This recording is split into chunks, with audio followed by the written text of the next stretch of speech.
Good day, and welcome to Sanderson Farms Incorporated fourth quarter 2020 conference call. Today's call is being recorded.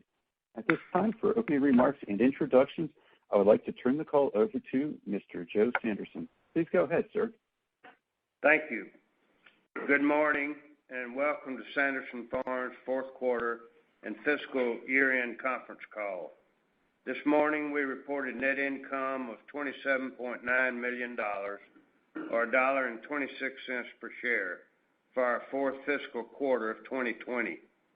During the fourth quarter of last year, we lost $22.9 million, or $1.05 per share. For the year ended October 31, 2020, we reported net income of $28.3 million, or $1.27 per share. For fiscal 2019, we reported net income of $53.3 million, or $2.41 per share.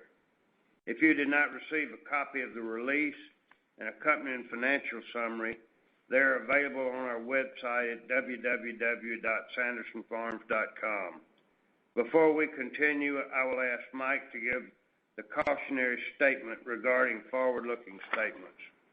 Thank you, Joe, and good morning to everyone. This morning's call will contain forward-looking statements about the business, financial condition, and prospects of the company. The actual performance of the company could differ materially from that indicated by the forward-looking statements because of various risks and uncertainties. These risks and uncertainties are described in our annual report on Form 10-K for the fiscal year ended October 31, 2020, which was filed with the SEC this morning, and in our press release published today. These documents are available on our website at sandersonfarms.com. You should not place any undue reliance on forward-looking statements we make this morning. Each such statement speaks only as of today, and we might not update or revise our forward-looking statements. External factors affecting our business, such as feed grain costs, market prices for poultry meat, the health of the economy, and of course the COVID-19 pandemic, among others, remain highly uncertain and volatile, and our view today might be very different from our view a few days from now.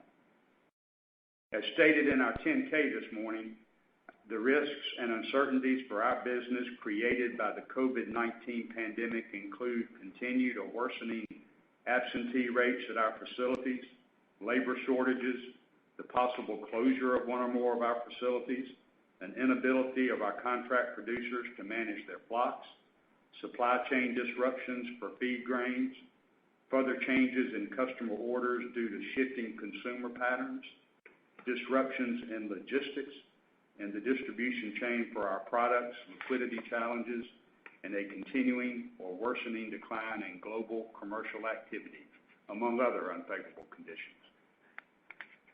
Thank you, Mike. Our financial results for the fourth fiscal quarter and year ended October 31 reflect the extraordinary challenges caused by the COVID-19 pandemic and the unprecedented social and economic impact the virus continues to have on the United States. These conditions have resulted in weak market prices for boneless breast meat and other products produced at our Big Bird food service plants. On the positive side, market prices and demand for chicken products sold to retail grocery store customers remained strong through the end of the fiscal year as more consumers continued preparing meals at home, given the limited options for away-from-home dining. Overall, realized prices for poultry products increased during our fourth fiscal quarter compared to last year, but prices decreased for the year compared to fiscal 2019. Feed costs and broilers processed were lower both during the fourth quarter compared to a year ago and for the year compared to last year. Despite the enormous challenges we and the nation faced during this past year, the company performed well, very well in most respects. Our net sales for fiscal 2020 were $3.564 billion, and our net income was $1.27 per share. We sold a record 4,805,000,000 pounds of poultry products. This is a testament to the hard work up and down the line by all of our employees at Sanderson Farms. Throughout the last several months, we've worked diligently to implement protocols to keep our teams and communities safe, and we've been able to shift production to the highest demand areas. Our team and our operations have continued to perform well and have helped to feed American families and maintain the U.S. food supply during the pandemic. We sincerely thank our employees, our contract poultry producers, our customers, our vendors, the consumers who buy our products, and the communities and states in which we operate for their hard work, dedication, and perseverance during these unprecedented times. I am so very grateful for everyone associated with Sanderson Farms for rising to the challenges of 2020. As we look ahead, we will continue to focus on executing our strategic plan and delivering the highest quality products and the best service to our customers safely. We are confident in our ability to continue to execute our organic growth strategy and continue to enhance value for all of our stakeholders. With that introduction, I will ask Lampkin and Mike to provide details on the quarter, and I will return after they finish to discuss our focus during fiscal 2021 and then answer your questions. Thank you, Joe, and good morning, everyone. As Joe said, overall market prices for chicken were lower during the fiscal year compared to fiscal 2019, and our feed costs per pound for the year were lower than last year. Trade pack market prices during our fourth quarter and the fiscal year continued to reflect strong demand from our retail grocery store customers and from consumers who continue to cook most of their meals at home. For the year, our trade pack market prices were slightly lower compared with fiscal 2019, but with a 1.86 cents per pound improvement in our mix, we realized an increase of 1.56 cents per pound in our overall average realized price for trade pack products. For the fourth quarter, realized trade pack sale prices were higher by 2.39 cents per pound compared with the fourth quarter of 2019. Sequentially, realized market prices were essentially flat. We remain constructive on our outlook for the trade pack markets during 2021. We added new trade pack customers over the past 6 months, which should allow us to continue to improve our mix. Bulk leg quarter market prices were approximately 42.8% lower during the quarter compared to last year's fourth quarter, and for the full year were lower by 20.6% compared to 2019. Ernie Berry quoted market prices for leg quarters averaged 19.5 cents per pound during the fourth quarter and 26.6 cents for the fiscal year. Total income for the calendar year through October was up slightly compared to 2019, but many export markets have been under pressure as a result of the pandemic. That said, the overall tone for export leg quarters has improved in recent weeks, and pricing has moved higher. Demand from traditional markets such as Mexico, Vietnam, Kazakhstan, and Cuba has improved, and that demand is supporting higher prices. Hog demand in China remains strong. Market prices for boneless breast during our fourth quarter were higher by 2.8% when compared to the fourth quarter a year ago, but were lower by 4.3% for the year compared to 2019.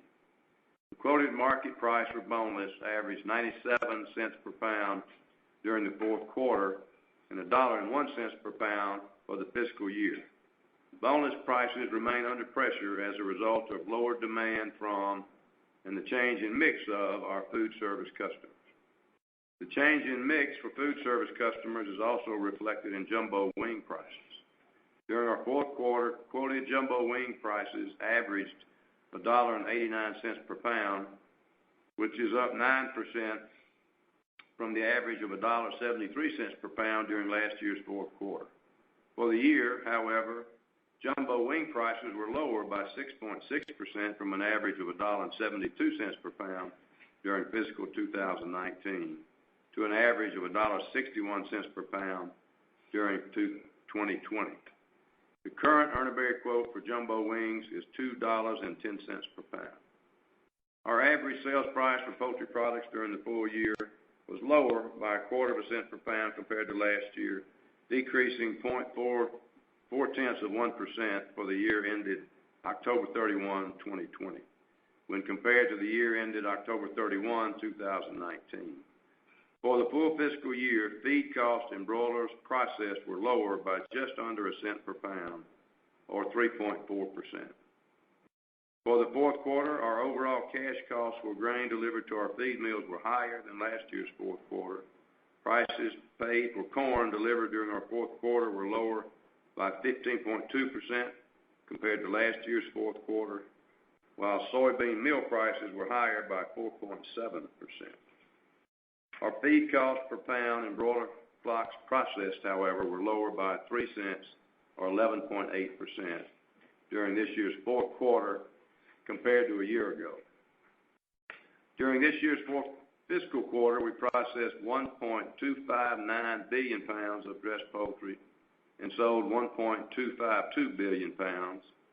We processed 8.842 billion pounds during fiscal 2020 and sold 4.805 billion pounds. Looking ahead to fiscal 2021, we currently expect to process 4.863 billion pounds of dressed poultry during 2021, which would represent a 0.5% increase in pounds processed compared to 2020. Approximately 2.72 billion pounds, or 56%, would be processed at our Big Bird food service plants, and 2.14 billion pounds, or 44%, would be processed for tray pack customers.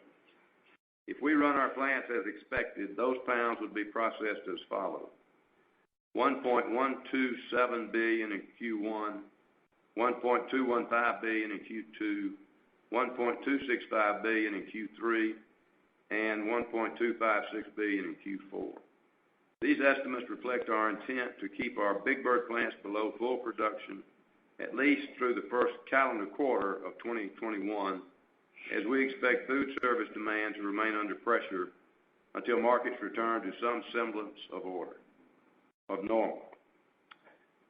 These estimates also reflect lower bird weights at our Hazelhurst, Mississippi plant as we ship product at that plant from food service to tray pack.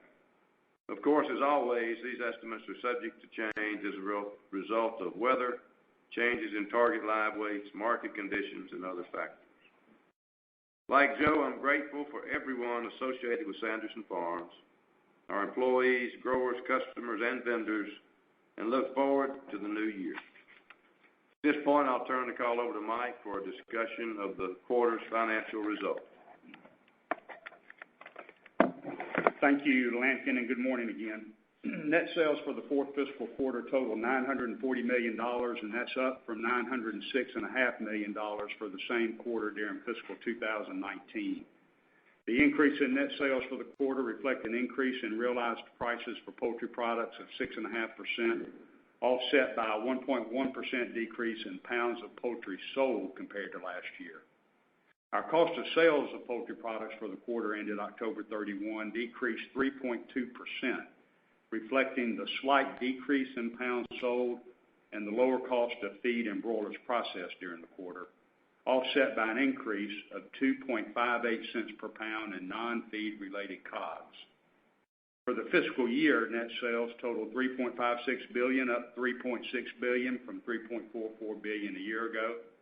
Our cost of sales for the year increased 6.7% compared to a year ago and totaled $3.37 billion. The average cost per pound in our poultry business increased 1.72 cents, or 2.7% compared to last fiscal year, reflecting higher non-feed related costs offset by lower feed costs. Non-feed related COGS were 42.72 cents per pound during fiscal 2020, up 2 1/3 cents per pound compared to fiscal 2019.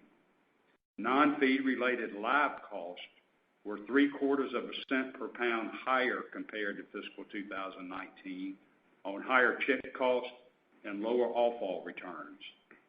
Labor costs in our processing plants were higher by 1.26 cents per pound. Fixed costs were higher by 1/3 cent a pound, and other costs were higher by 0.13 cents per pound, primarily as a result of $23.7 million booked to COGS for COVID-related expenses. We sold 31.2 million fewer pounds of prepared chicken during our fiscal year, a 24% decrease, but our sales price averaged 1.68 cents per pound higher, which was almost a 1% increase. SG&A expenses for fiscal 2020 were lower by $5.4 million compared to 19, due primarily to a decrease in trainee expenses and startup costs associated with our Tyler facility, offset by increases in professional expenses, administrative salaries, and $12.7 million in COVID-related expenses booked to SG&A. For fiscal 2021, we're modeling $220 million for SG&A. That estimate does not include any accruals for bonus, compensation plans, or the ESOP, both of which depend on profitability, and we'll consider whether or not to add accruals for that as we move through the year. We estimate SG&A expenses of $51 million in Q1, $53 million in Q2, $56 million in Q3, and $60 million in Q4. We've included in these estimates $6 million each quarter for continued COVID-19 related expenditures, which relate primarily to our on-site medical clinics and our continued deep cleaning of all of our facilities. At the end of the fiscal year, our balance sheet reflected stockholders' equity of $1.419 billion and net working capital of $354 million. For the year, we spent $202.4 million on capital improvements and paid $31.1 million in dividends. For fiscal 2020, interest expense was $5.2 million, an increase from the $4.2 million of interest expense last year. We had $25 million in long-term debt on the balance sheet at the end of the year. Our effective tax rate was 273%. And I know that sounds strange, but as I explained last quarter, we had discrete income tax benefits due to the COVID-related CARES Act. Absent those discrete income tax benefits, our effective tax rate would have been 21.3%. And going forward for fiscal 2021, we're modeling a 24% tax rate, and that will be exclusive of any discrete items. We continue to be well capitalized, enabling us to invest in our business and pursue organic growth opportunities to drive value for our company. We expect our CapEx for construction, maintenance, and special projects during 2021 to be approximately $163.8 million and to be funded by cash on hand, internally generated working capital, cash flows from operations, and as needed, liquidity under our revolving credit facility. Of that total, $10.1 million is for the new hatchery in Jones County, Mississippi that we're building to replace and expand the hatchery that's currently serving Laurel. $12.4 million for vehicles, $28.5 million for large-scale equipment and building upgrades at multiple facilities, and $112.8 million for annual maintenance. The company has a $1 billion unsecured revolving line of credit, of which $949.8 million was available at October 31, 2020. Our depreciation and amortization during 2020 was $156.8 million, and we expect approximately $172 million for fiscal 2021. And we're breaking that down and modeling $41.3 million in depreciation in Q1, $43 million in Q2, $43.8 million in Q3, and $43.9 million in Q4. With that, I'll turn the call back over to Joe for comments on grain and thoughts about 2021. Thank you, Mike. Our feed costs per pound during fiscal 2020 were lower by just under a cent per pound compared to the previous year, and this represented the 8th straight year of lower or relatively flat feed costs. However, given current estimates regarding the supply of feed grains and increased export demand for both corn and soybeans, we now expect that trend to end in 2021.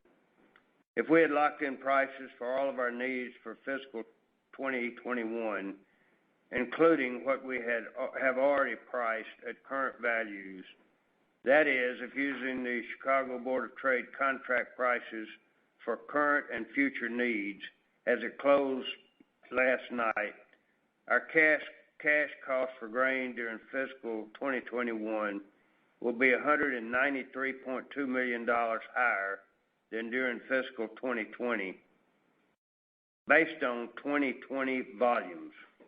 USDA's estimates for the carryout of both corn and soybeans for the 2020-21 crop year have both tightened considerably since August as a result of challenges with the 2020 crops in the United States. Corn and soy meal basis values have also moved higher. We have our basis for both corn and soy meal bought through March, and we have priced our corn and soy meal needs through December. As always on this year-end call, I'll share a few things we're watching closely as we start the new fiscal year. First, we'll keep an eye on the South American corn and soybean crops. As of today, expectations for those crops in Brazil and the rest of South America are cautious, as there are pockets of dry, hot weather in South America. It is still early, but we will keep an eye on those crops. Of course, the challenge to those crops will affect export demand for domestic supplies. Second, we will watch the United States planting intention reports next March. The USDA's current estimates is that corn acres will be essentially flat at 90 million acres in 2021, while soybean acres will increase 7% to 89 million acres. If realized, these acres would be the second highest acreage on record and would be consistent with strong export demand, lower ending stocks, and higher prices. Third, we will watch chicken production numbers. USDA estimates that the industry will produce approximately 1% more pounds of chicken during calendar 2021 compared to 2020. Looking at egg sets, chick placement, pullet placements, and the size of the hen flock, we believe the USDA's estimate is reasonable. We will, of course, also be watching chicken markets. Market prices for boneless breast meat produced at our Big Bird plants for the food service market have moved counter-seasonally higher over the past few weeks. The same is true for dark meat prices. However, we expect demand from food service customers to remain under pressure until the COVID vaccine is widely distributed and consumers feel comfortable going out to eat again in large numbers. We will also be watching global markets as export demand continues to face pressure in key markets such as China. That said, we are encouraged by reports of a chicken sandwich war in 2021 in the QSR market, and we wish all the participants much success. As Lampkin said, we feel good about retail grocery demand going forward. Volumes during 2020 reflected the shift in consumer demand away from food service and toward cooking at home, and we expect that trend to continue.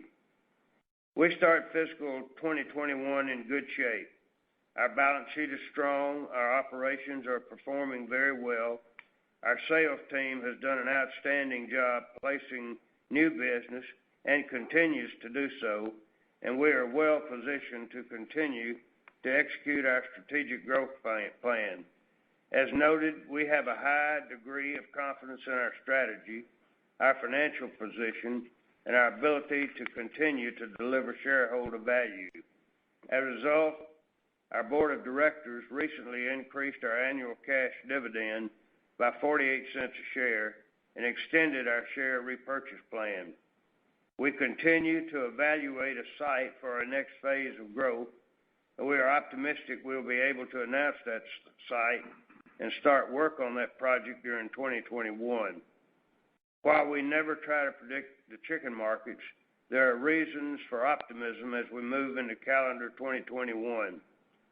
Hopefully, consumers will feel more comfortable dining out once the COVID vaccines become widely available, and demand will begin to rebound. That, together with announced plans for a large QSR participant to push a chicken sandwich, should support higher boneless breast meat prices during the new year. Regardless of food service demand, we expect good retail grocery demand to continue into 2021. As Lampkin mentioned, we picked up some new business through the summer and fall, and that will improve our sales mix as we move into the new calendar year. I want to close by again thanking our employees and contract producers for their work during this past year. Their resilience, dedication, commitment to their responsibilities as essential workers, and their performance under challenging conditions is nothing short of remarkable. It is my honor to be on their team, and they provide reason to be optimistic as we move into the new year and continue to grow this company. With that, we will now take your questions. Thank you. We'll begin the question and answer session. To ask a question, you may press star, then one on your touch-tone phone. If you're using a speakerphone, please pick up your handset before pressing the keys. If at any time your question has been addressed and you would like to withdraw your question, please press star, then two.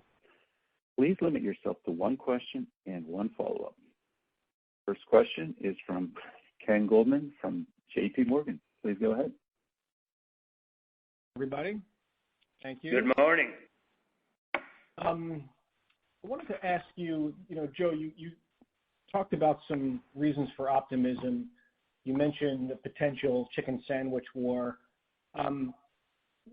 Broadening it out to food service in general, are you hearing or seeing any signs that food service customers, as they look toward what hopefully will be a much better demand summer for them, are you hearing about any of them starting to ask to build inventory or asking you to build inventory for them, or is it just too early to even think about that?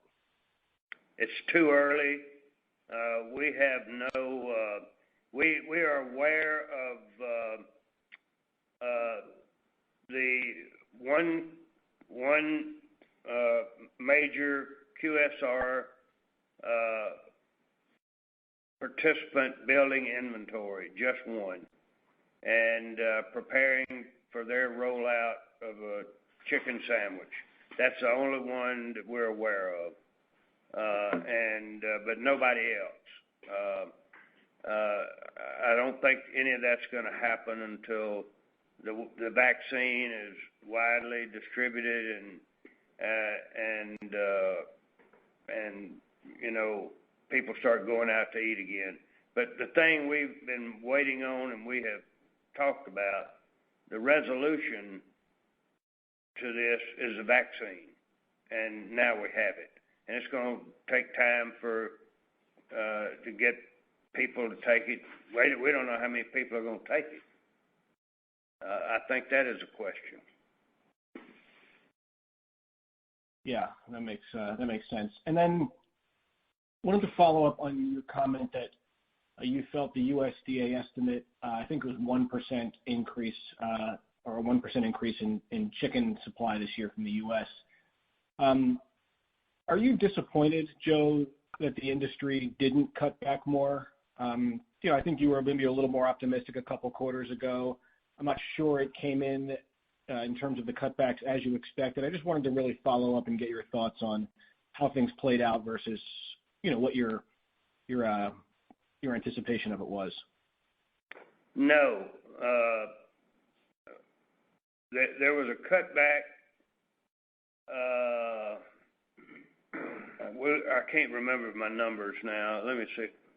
They're very small. They're putting them up on the screen for me, and they're so small I can't read them. But if you look at the February chick placements for the U.S. total, they were running 190 to 191 million chicks a week in February and March. And then in August, I tell you, more recently they're running 187, 188, but in March they were cut back to 186. So that's the cutback we have.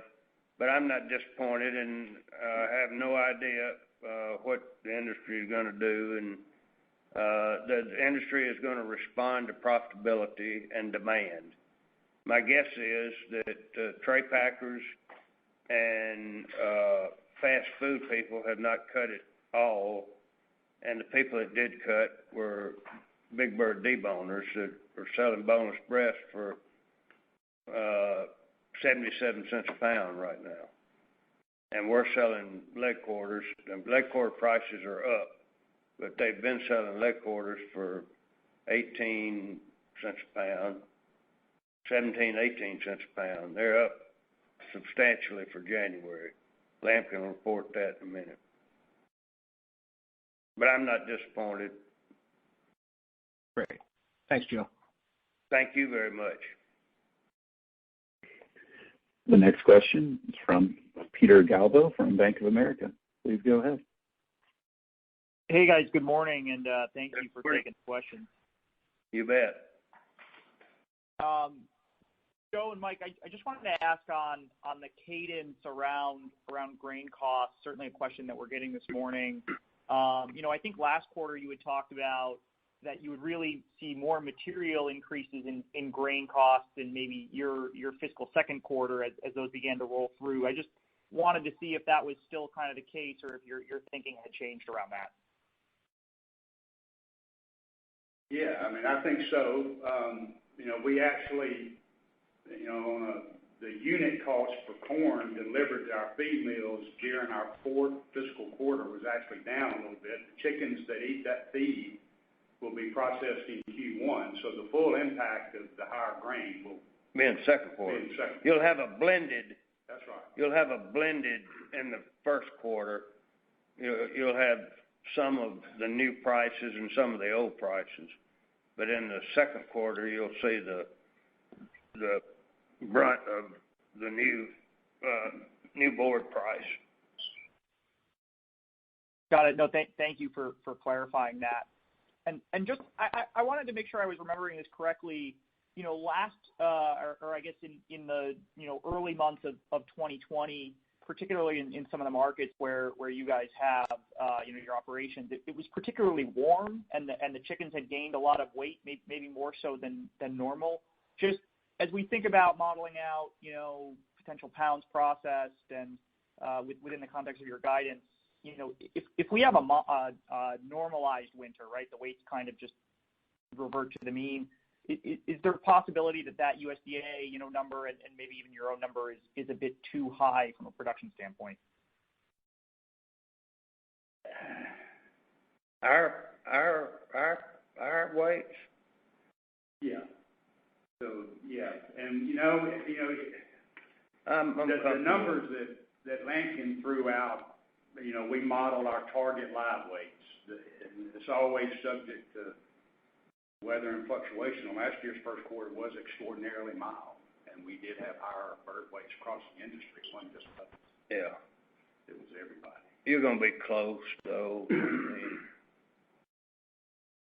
Trying to remember I can't remember last year. Yeah, I think Lampkin's numbers are as good as we can do, Peter. Yeah. But they're always subject to fluctuation. Let's see, is that first quarter is he talking about?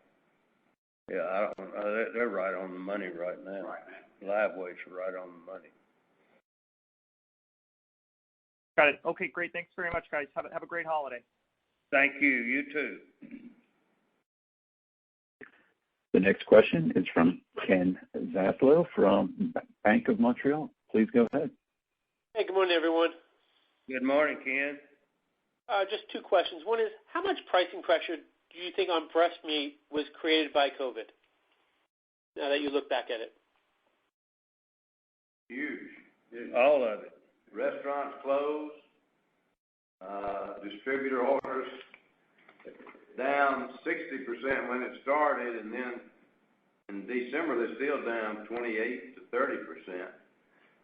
And if you look at the items that the distributors buy, boneless breast, wings, and tenders, boneless breast right now is off 31% in volume.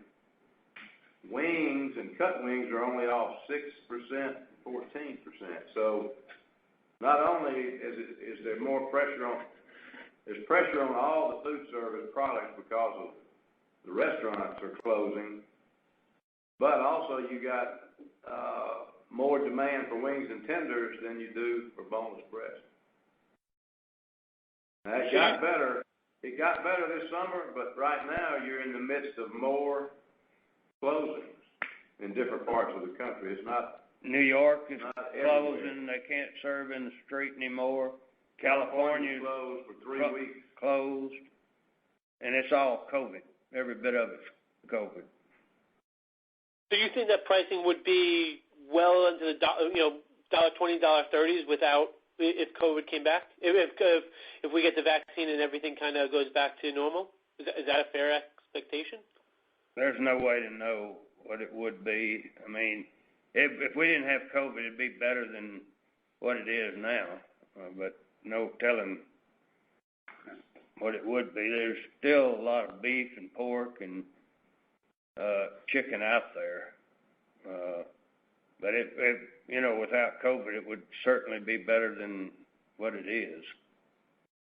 Okay. And then my second question is, as you prepare for coming out of COVID, what are you guys going to do in terms of your mix? Will you keep the mix? Will you start shifting back to Big Bird? How do you plan that out? And what would be the cadence of that? And what do you need to kind of look for the milestones? And I'll leave it there and be well, guys. Thank you. We would not be able to move Hazelhurst back into Big Bird because of right now we need that product in our tray pack plants. Lampkin and the salespeople have sold some additional tray pack products this fall, and as of right now, we need that product in the tray pack plants. We can add back, and we would add back. We're at a reduced level. Instead of running 1,300,000 birds a week at our deboning plants, we're at 1,200,000. So we would immediately take those back to normal production levels, and that would be the first step we'd do. But I don't believe we could take Hazelhurst. No way. As long as we keep the same customer. Right. We need that, and we need that product out of Hazelhurst at our tray pack plants.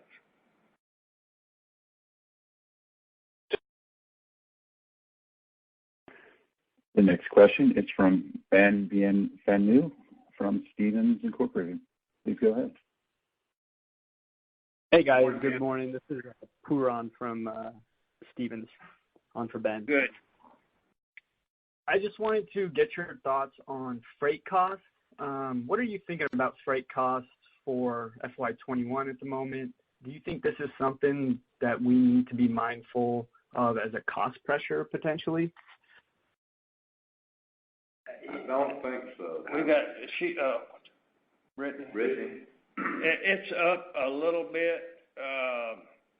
It's not a lot.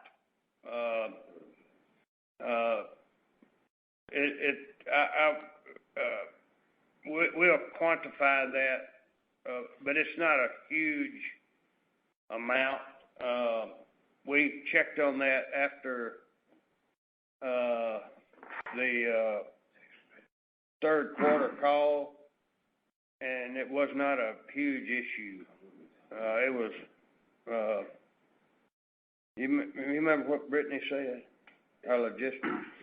Yeah, I mean, they're bidding now. I don't think we're out for bids right now on if you look at this 2021 for our carriers, and so I don't know what we're going to see, but she didn't think it was going to be.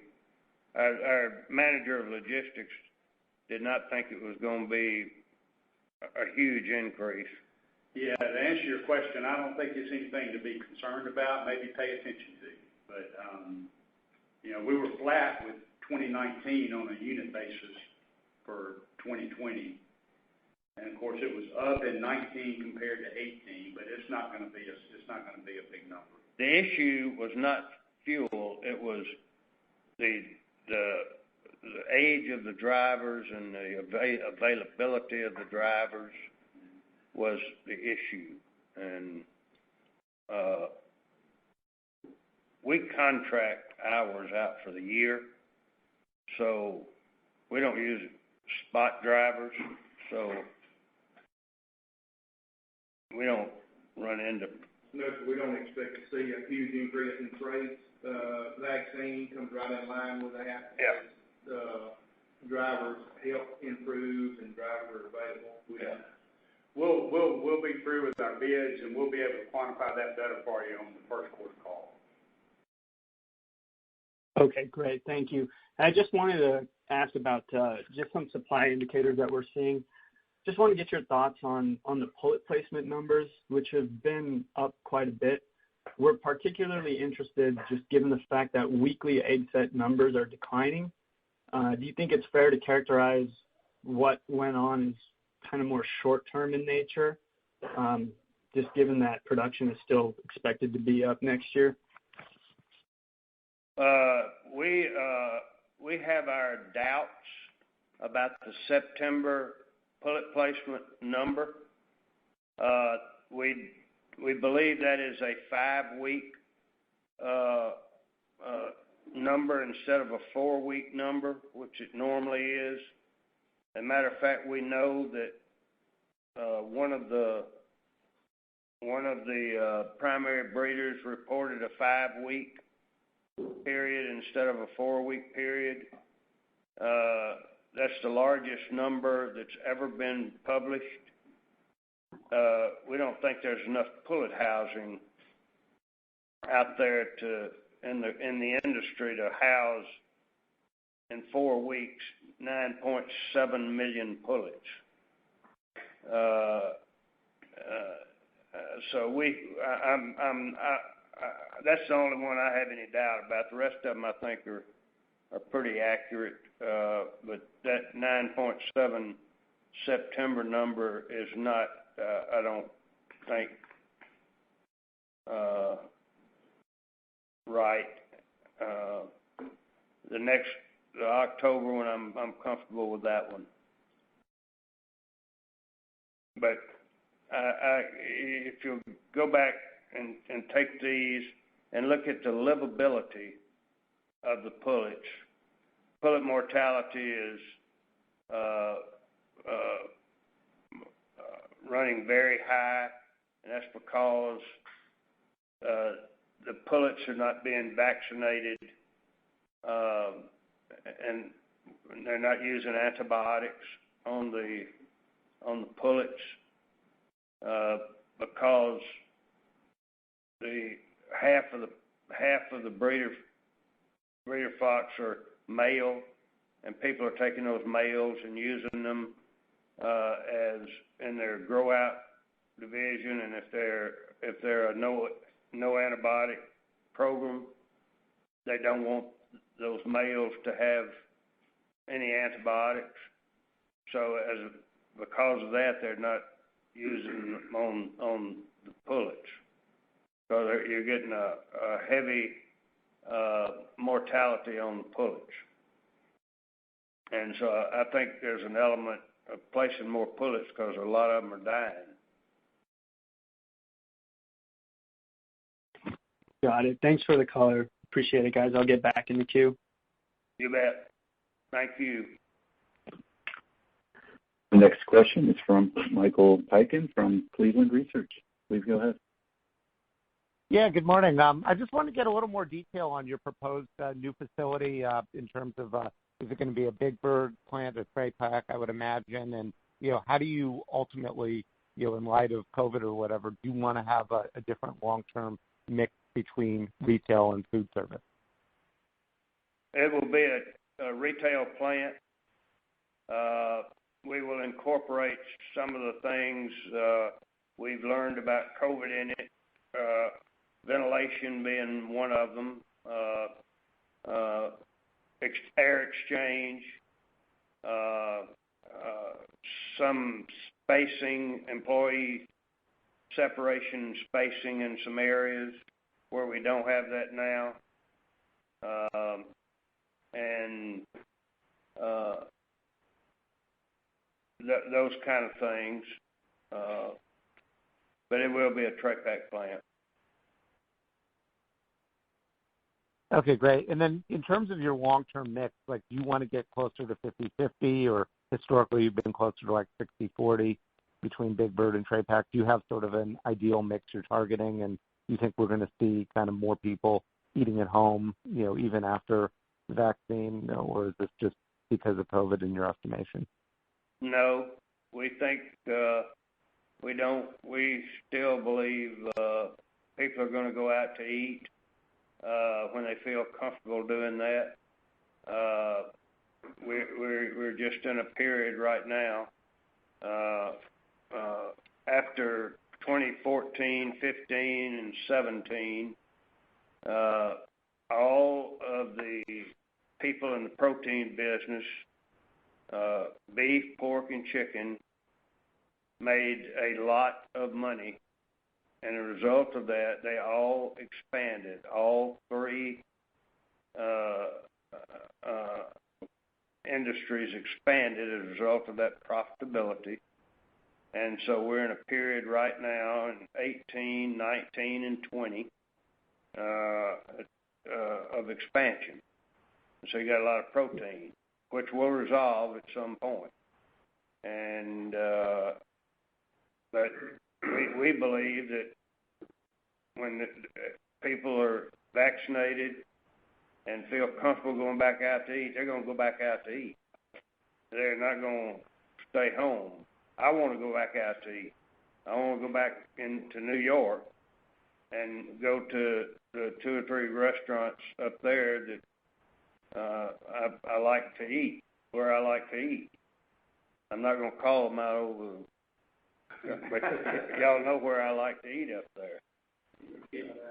Mike, based on the numbers that we're running right now and that Lampkin described, we'd have a mix of 56% Big Bird and 44% tray pack. If you built a new tray pack plant and moved Hazelhurst back to Big Bird, there are a lot of ifs in this statement, but if you did that, your mix is then going to move to 45, 43% tray pack.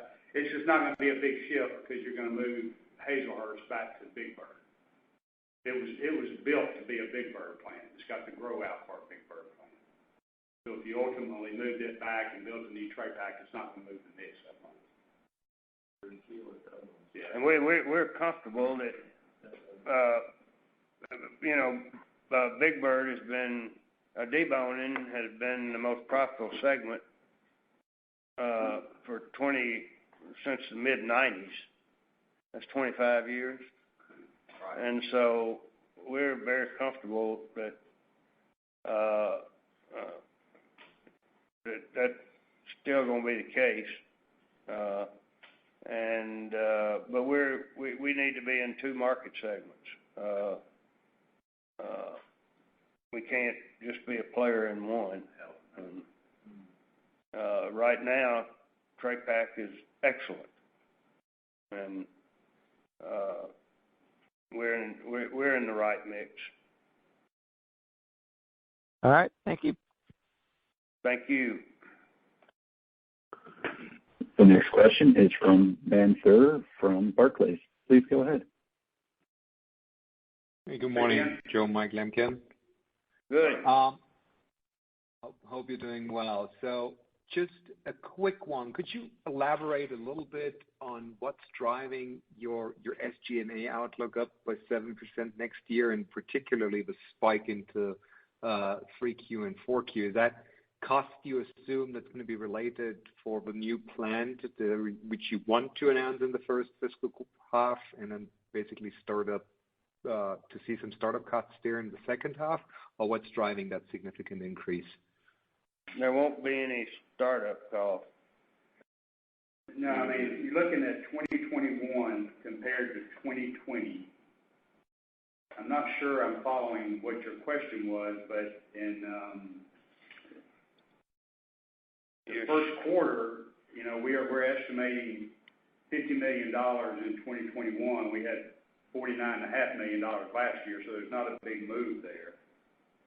Mm-hmm. And for the year, you're up $14 million, but most of that is COVID. 11 million of that's COVID. Yep. And then we've increased our travel. Once the vaccine's in place, we'll start moving around a little bit. Our travel and it's all COVID. Entertainment, yeah, it's almost all. It's all COVID. 11 out of the 14 million. Oh, there you are. Okay, so it's basically incremental COVID that was already COVID last year, but still upon it. Okay, that's okay. And then you've talked about it, export markets, and wanted to follow up if you could elaborate a little bit on what you're thinking of the impact from high-path AI in Europe and Asia is having on the export demand, because you've said there's been relatively positive signs. So I wanted to check if that's related to some of the issues in Europe and Asia. We think those issues could create some opportunities in 2021. We really haven't felt that directly, any demand from that directly. Tell them what you got booked in January. Our price in November, our export products got as low as 21 cents delivered port, and 20 and below FOB a plant shipping into Mexico. And those prices have improved.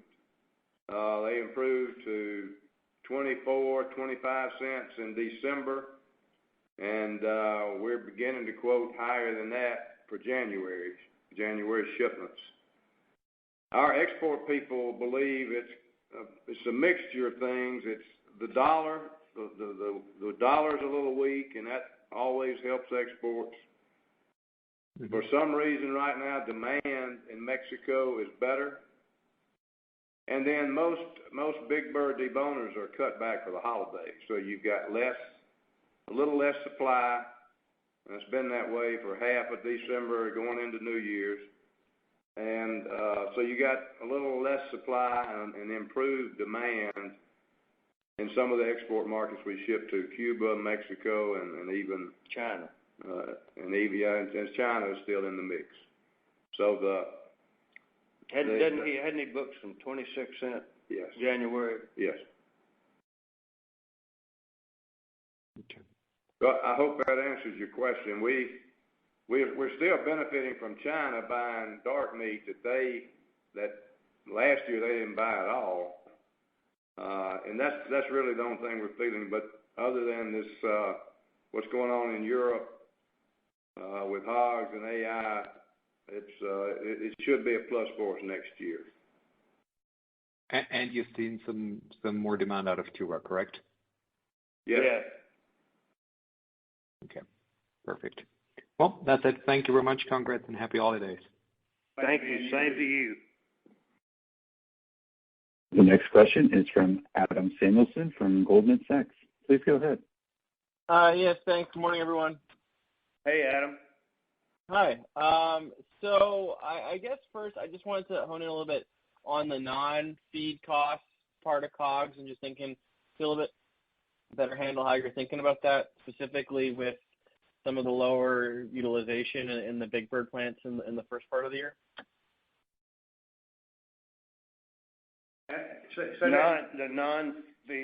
Your plant costs are going to be up a little bit because you got two things happening. We'll have labor wage increases in our plants effective January 1. And then by not running full, you'll have increases. What's your depreciation? Have you calculated depreciation increases? Yeah. You said a half cent a pound, or the third of it? Third of cash cost. Third of a cent a pound. 1/3 of a cent a pound for the year. Huh? Yeah, the 2020 versus 19 of the 1/3 of a cent. No, I'm talking about 21. Oh. Have you calculated 21 yet? No. Oh. Well, if you're everything and what about your labor in 21? You calculated it? Okay. Well, I can't tell. It's going to be up some. Your labor's going to be up. Your depreciation's going to be up until we get back to running $1.3 million. Okay. And is that offset by maybe a little bit lower COVID-related costs as we get into the spring? So on a full year basis, you can kind of hold the line, or is this the whole non-feed kind of bucket still up? What do you have in there? I just saw you have $11 million increase in SG&A. Yeah. That's SG&A. Yeah. You know, and is that the cleaning and the nurses and the nurses stations? Yes. Hmm. That's going to be the whole year. Yeah. In COGS? Yes.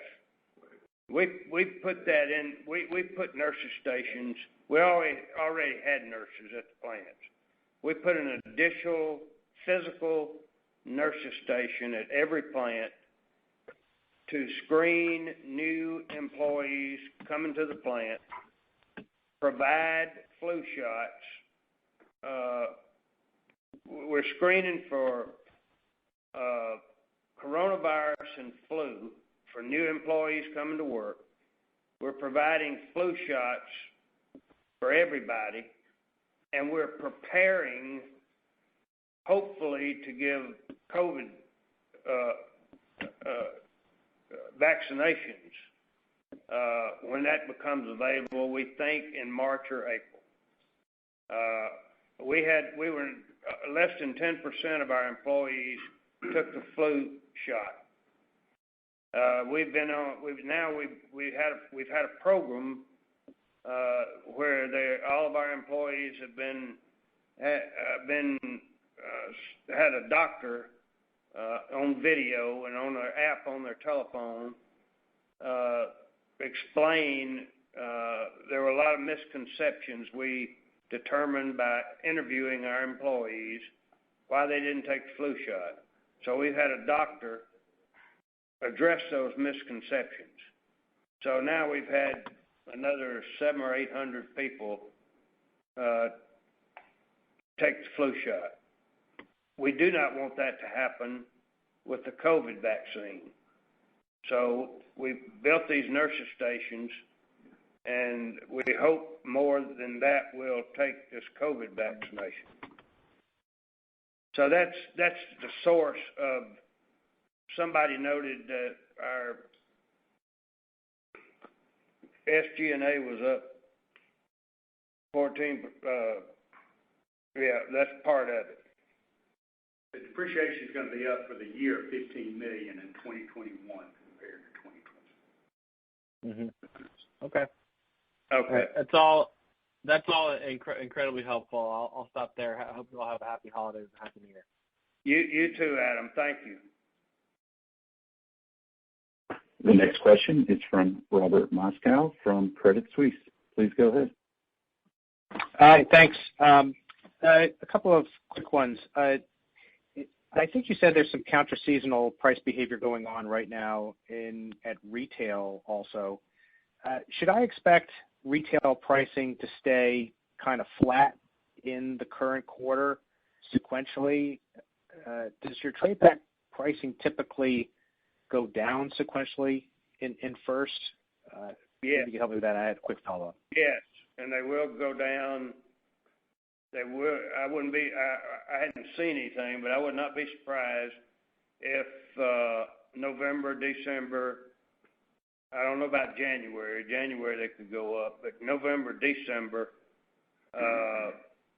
for 2 weeks each of those months, the week before Thanksgiving, the week of Thanksgiving, the week before Christmas, the week of Christmas, we're cut back a week, a day, but it wouldn't surprise me if prices are down for 2 weeks each of those 2 months. We just don't have any sale. Now, January it might be different. Everybody wants to run chicken after Christmas. Right.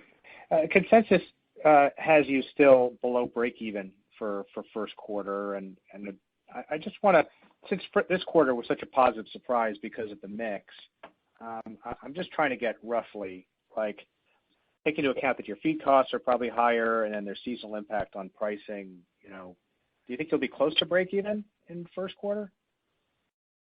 We'll do really well.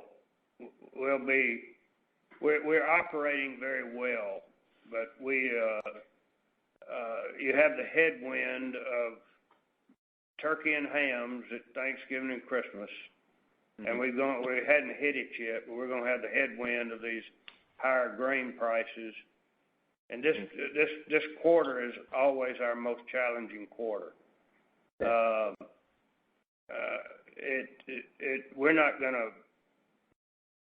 We're operating well. Live grow out's good. The plants are running well. We are, as this, nobody has asked this, but I'll report it. As these COVID cases rise in the United States, and as they become more numerous in Texas, Mississippi, Georgia, Carolina, Louisiana, we're having more and more cases in our employee base. We're still running, and we're still running at our capacity, but we're having more instances of absentees now than we had all summer or back in the spring. And it's becoming more of a challenge for us right now than it's been since this pandemic started. Right now we're okay, but we hadn't had any breakout at any plant. But we are having more absentees than we've had since this pandemic began. Okay. I'm sorry to hear that. All right. Well, thank you very much. Thank you. The next question is from Eric Larson from Seaport Global Securities. Please go ahead. Yeah, thanks, guys. Happy holidays to you, and hope you have a good season here. So, my question is, Joe, you guys always lock in your basis at the beginning of the year. So, what is your basis on corn and beans for 21?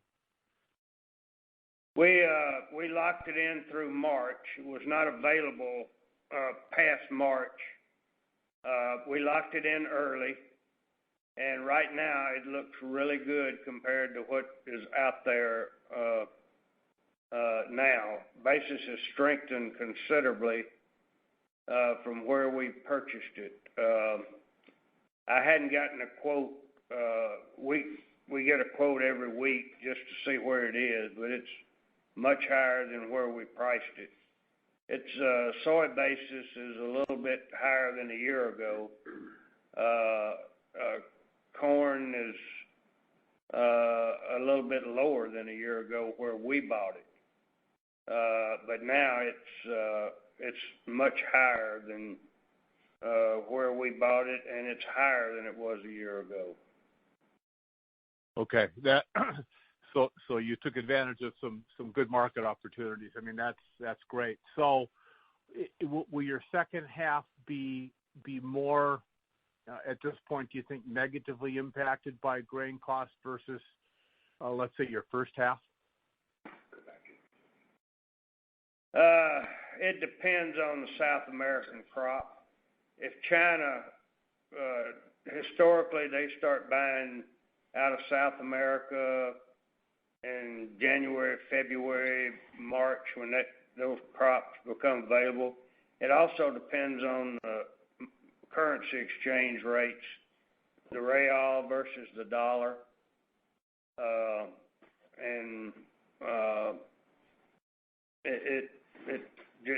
there are a lot of moving parts to that. Brazil, the crop in Brazil right now looks okay. The crop in Argentina is a little more challenged right now, and the next 2 weeks look fine for Brazil. There's a La Nina event going on in the Pacific, and that's what's causing the weather questions, and it can be spotty. It doesn't doom the crops. It just causes them not to reach their full yield potential.